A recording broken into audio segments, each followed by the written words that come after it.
তিনি যখন যুবক, মক্কায় এক ইয়ামানি লোক ব্যবসা করতে এসে তার প্রোডাক্ট বিক্রি করার পরে, আস ইবনে ওয়াইল নামে এক লোকের কাছে বিক্রি করার পরে যখন দাম চাইতে গেল, আস বলে, আরে বেটা, আমরা মক্কার সন্তান, আমরা দাম দিব না।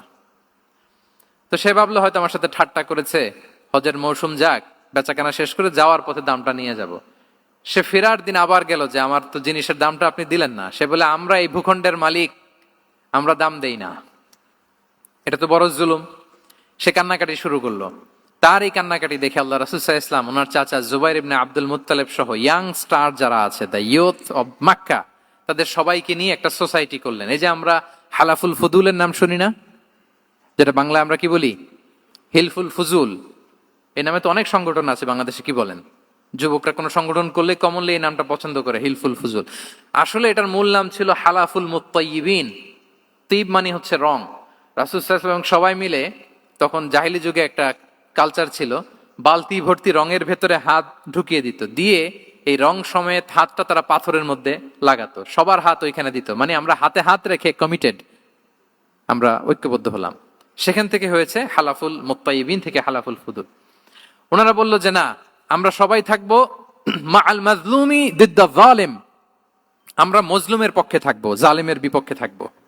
এবং যেই প্রতিজ্ঞা ওই কাজ। সবাই মিলে আস ইবনে ওয়াইলকে ধরলো, তার কাছ থেকে টাকা আদায় করে ওই ইয়ামানি ব্যবসায়ীর কাছে পৌঁছে দিয়ে তিনি মাজলুমকে সহায়তা করেছেন।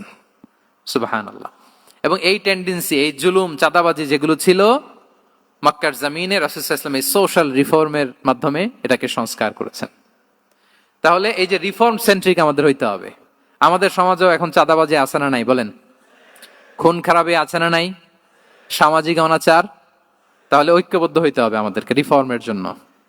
যুবক যারা আমরা আছি, যাদেরকে আল্লাহ আমাদের বলার সুযোগ দিয়েছে, লেখার সুযোগ দিয়েছে, ফিল্ডে কাজের সুযোগ দিয়েছে, আমরা সবসময় মজলুমের পক্ষে থাকবো, আমরা সবসময় জালেমের বিপক্ষে থাকবো।